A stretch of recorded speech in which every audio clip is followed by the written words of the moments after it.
Hello students. तो मैं यहाँ पर रेजोनेंस की ओर से जेई एडवांस 2022 के मैथमेटिक्स पेपर का एनालिसिस करने के लिए यहाँ पर हूँ। ठीक, मैथमेटिक्स का पेपर इस बार का ओवरऑल हम देखेंगे तो काफ़ी अच्छा पेपर था। आईआईटी ने काफ़ी अच्छा पेपर सेट किया था और जो खास बात इस पेपर की थी वो ये थी कि आप अपने फंडामेंटल कंसेप्ट पे अच्छी पकड़ रखें और क्वेश्चंस इस तरह के थे जो इंटरट्वाइंड थे इन द सेंस कि दो दो तीन तीन टॉपिक्स को मिक्स करके क्वेश्चंस बनाए गए थे। क्वेश्चन डिफिकल्ट नहीं थे पर बिकॉज दो तीन टॉपिक्स मिक्स किए हुए थे, कन्वेंशनल उसमें अप्रोच लग रही थी, तो कुछ कुछ क्वेश्चन थोड़े से लेंदियर हुए जा रहे थे। लेकिन आईआईटी ने उस तरीके से अच्छा किया कि एक तो कवरेज जो है वो मोर और लेस कंप्लीट चैप्टर्स का रखा और क्वेश्चंस का जो फ्लो था वो अगर स्टूडेंट उसमें सॉल्व करने में लगा हुआ है तो उसका आंसर आ जाएगा। लेकिन फिर भी अगर देखा जाए समय के हिसाब से और कुछ कुछ क्वेश्चंस ऐसे थे जो थोड़े से ट्रिकी थे, तो उन सबको अगर देखा जाए तो ओवरऑल पेपर जो मैथमेटिक्स का था वो मॉडरेट टू टफ लेवल पे कहा जाएगा।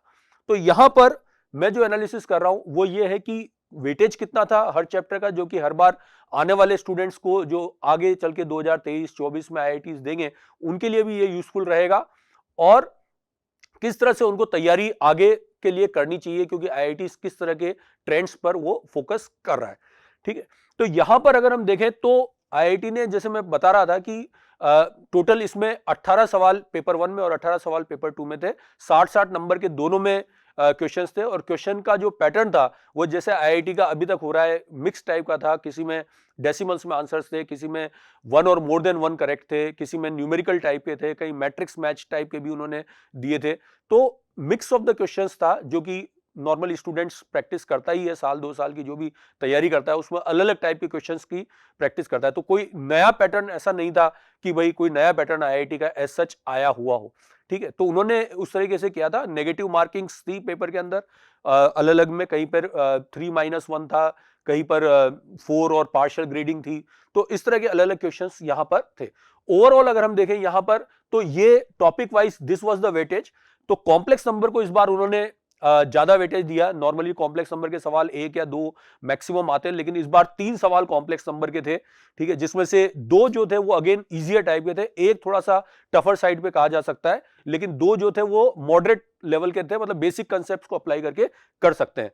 कोऑर्डिनेट ज्योमेट्री के भी इन्होंने 4 सवाल दिए थे इस बार। ठीक है, और लगभग सारे तरह के चैप्टर्स को उन्होंने कवरेज किया। डिफरेंशियल कैलकुलस में लिमिट्स पे सरप्राइजिंगली इस बार 3 सवाल लिमिट्स के बेस थे। ठीक है, जो कि नॉर्मली लिमिट्स का एक आध ही सवाल आता है, तो इस बार लिमिट पे उन्होंने थोड़ा सा वेटेज बढ़ाया था। फंडामेंटल ऑफ मैथमेटिक्स जो है वो बेसिक्स एस्पेक्ट्स में था, उस पे एक सवाल था। इंटीग्रल कैलकुलस की बात करें तो डिफरेंशियल इक्वेशन पे 2 क्वेश्चन थे। नॉर्मली एक आध क्वेश्चन तो आता ही है, इस बार 2 क्वेश्चन थे, एरिया अंडर कर्व का और डेफिनेट इंटीग्रल पे 2 थे। अगर आप देखें तो इंटीग्रल कैलकुलस का जो वेटेज है, ठीक है, वो अराउंड 14% था।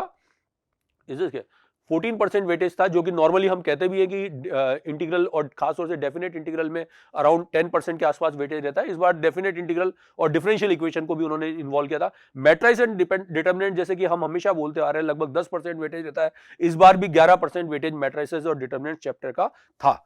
प्रोबेबिलिटी का अगेन 10% वेटेज था। तो ये सब इंपॉर्टेंट चैप्टर्स हैं, matrix, determinant, probability, definite integration, जैसे कि हम हमेशा बोलते हुए आए, ये चैप्टर्स पे क्या है कि स्टूडेंट्स को फोकस करना चाहिए। कोऑर्डिनेट ज्योमेट्री हो गया, वेक्टर्स 3D हो गया। ठीक है, तो 10% प्रोबेबिलिटी में था। पीएनसी का एक सवाल था जो कि नॉर्मली एक्सपेक्टेड रहता है। ट्रिग्नोमेट्री के 11% वेटेज था, तो इस बार ट्रिग्नोमेट्री में थोड़ा सा वेटेज बढ़ाया गया था। नॉर्मली ट्रिग्नोमेट्री के 2 एक क्वेश्चन आते हैं, तो थोड़ा ट्रिग्नोमेट्री पे अलग अलग एस्पेक्ट्स में लिया, जैसे सोल्यूशन ऑफ ट्राइंगल में भी लिया, इनवर्स ट्रिग्नोमेट्रिक फंक्शंस का भी लिया और डिफरेंट डिफरेंट इस तरह के क्वेश्चंस उन्होंने कंसीडर किए। इसके बाद वेक्टर 3D का देखें तो अगेन वेक्टर 3D का 10% वेटेज था। तो इंपॉर्टेंट चैप्टर्स यहां पर हम देख सकते हैं और सीक्वेंस सीरीज में सरप्राइजिंगली 9%, 3 सवाल सीक्वेंस सीरीज के थे, तो that was also a subsequent part. हालांकि कुछ सवाल जैसे मैंने बताया इंटरट्वाइंड थे, तो जैसे अभी क्वाड्रेटिक इक्वेशन का भी जो सवाल था वो किसी न किसी और के साथ मैचअप था। ठीक है, तो ऐसा नहीं थी क्वाड्रेटिक इक्वेशन का सवाल नहीं आया, वो आया था, लेकिन वो किसी न किसी के साथ, तो ब्रॉड कैटेगरी में हम क्वेश्चन को 2 पार्ट में तो कर नहीं सकते कि भाई 50% क्वाड्रेटिक था, 50% ये था, तो इसलिए हमने उसको एक कैटेगरी में डाला है, लेकिन वो थे बेसिक कंसेप्ट भी वहां पर थे। तो इसमें अगर हम देखें तो इंपॉर्टेंट चैप्टर्स वही, अगर मैं कहूं तो वेक्टर्स 3D में लगभग 10% का वेटेज था, प्रोबेबिलिटी में भी लगभग 10% का वेटेज था। ठीक है। डेफिनेट इंटीग्रल और डिफरेंशियल इक्वेशन की बात करें तो उनका मिला के लगभग 10-11% वेटेज था, 10 to 11%। मैट्रिसेस की बात करें तो उसमें लगभग 10 से 11% था, मेरे ख्याल से 11% के करीब था। तो ये 4 इंपॉर्टेंट चैप्टर्स होते हैं, स्टूडेंट्स इसमें स्कोर भी करते हैं। हालांकि जैसे वेक्टर में एक आध सवाल जो था वो टफर साइड पे था, प्रोबेबिलिटी में नॉर्मली कन्वेंशनल सवाल थे, एक आध सवाल को ये बोल सकते हैं कि वो थोड़ा लेंदियर था, ठीक है। डेफिनेट इंटीग्रल और डिफरेंशियल इक्वेशन में डेफिनेट इंटीग्रल के सवाल रिलेटिवली इजियर थे, लेकिन डिफरेंशियल इक्वेशन के सवाल जो थे, इक्वेशन तो निकल रही थी लेकिन जो उसके ऑप्शंस थे उसमें थोड़ा सा टाइम लग सकता था स्टूडेंट्स को। और मैट्रिसेस के भी जो क्वेश्चंस थे उनमें से नॉर्मली इजियर थे, यहाँ पर इक्वेशन सॉल्विंग पे क्वेश्चंस थे, प्रॉपर्टीज बेस्ड जो थे वो रिलेटिवली कम थे, लेकिन मैट्रिसेस पे भी अराउंड 10 से 11% का वेटेज यहां पर था। तो ये तो वेटेज की बात हुई। तो इसमें हम यहां पर देखें तो ऑन एक्सपेक्टेड लाइंस था, थोड़ा सा कॉम्प्लेक्स नंबर पे एक बार जेई ने कुछ 5-6 साल पहले भी ऐसा करा था कि कॉम्प्लेक्स नंबर पे ज्यादा सवाल देते थे, ऐसे सीक्वेंस सीरीज पे भी इस बार थोड़ा सा ज्यादा वेटेज था, ठीक है। तो ये इसका पेपर का था। तो कुल मिला के इसमें यह है कि हमें हर चैप्टर को ध्यान रखना चाहिए, लेकिन कुछ इंपॉर्टेंट चैप्टर है जैसे मैंने यहां पर लिखे, इन पर थोड़ा सा फोकस स्टूडेंट्स का हमेशा ज्यादा रहना चाहिए, क्योंकि ये आते हैं और इनका वेटेज भी अच्छा रहता है और ये सॉल्व भी हो जाते हैं, ठीक है, ये आसानी से सॉल्व भी किए जा सकते हैं, इसलिए इन पर जरूर फोकस करें। परंतु स्टूडेंट को अपने सारे चैप्टर्स को एटलीस्ट एक सब्सटेंशियल लेवल पे, ठीक ठाक लेवल पे मैनेज करना चाहिए। अगर आप बहुत इन डेप्थ नहीं जा रहे हो, जैसे कॉम्प्लेक्स नंबर है, तो एटलीस्ट बेसिक जो शीट में सवाल है या जो फंडामेंटल्स है, कम से कम आप उससे गो थ्रू करें, ठीक है। एक और चीज थी इसमें कि अननेसेसरली बहुत ज्यादा आउट ऑफ द सिलेबस जाने की जरूरत नहीं है। जैसे मैट्रिसेस में कुछ students eigen values, eigen vectors उस पे चले जाते हैं, या डेफिनेट इंटीग्रल में लेब्निज मॉडिफाइड थ्योरम पे चले जाते हैं, या मैट्रिसेस में जो है वो काफी सारा जैसे मैंने बताया आइगन वैल्यूज वगैरह पे चले जाते हैं। तो उन सब की बहुत ज्यादा हमें बहुत डिटेल में जाने की आवश्यकता नहीं है, हमें बेसिक्स पे फोकस ज्यादा से ज्यादा करना चाहिए। तो this was the about the weightage.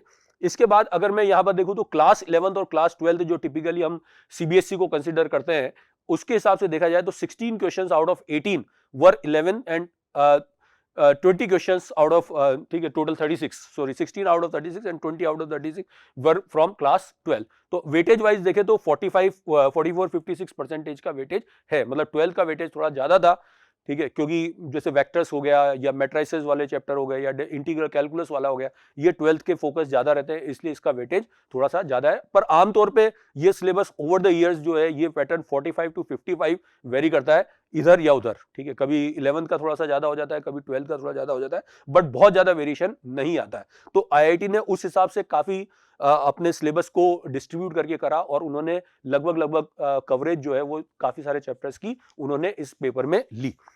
इसके बाद अगर हम यहां देखें तो डिफिकल्टी लेवल्स के हिसाब से देखा जाए तो इजी लेवल के करीब 7 क्वेश्चंस थे जो हम यहां पर मानते हैं कि वो इजी थे।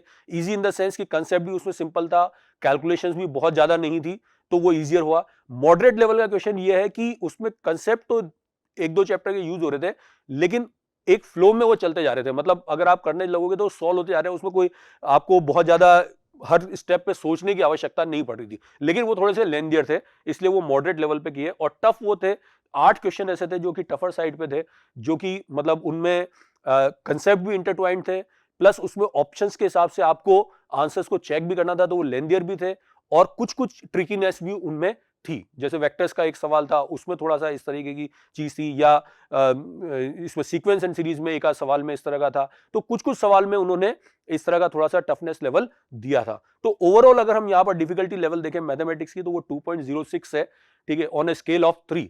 तो यहां पर हम ये कह सकते हैं कि ये मीडियम से डिफिकल्ट लेवल पे ये पेपर था, ठीक है, जो कि नॉर्मली आईआईटी का ट्रेंड रहता है। मैथमेटिक्स का पेपर थोड़ा सा टफर साइड पे ही लगता है स्टूडेंट को, because the time taken for solving the paper is normally more than what 1 hour which is prescribed by the IITs। तो normally वो थोड़ा सा ज्यादा लगता है, और यही यहाँ पर है कि कंसेप्ट जो है वो इसमें इंटरट्वाइंड थे। तो this was the overall analysis of the paper and that is what we wanted to share in this particular lecture. Thank you so much.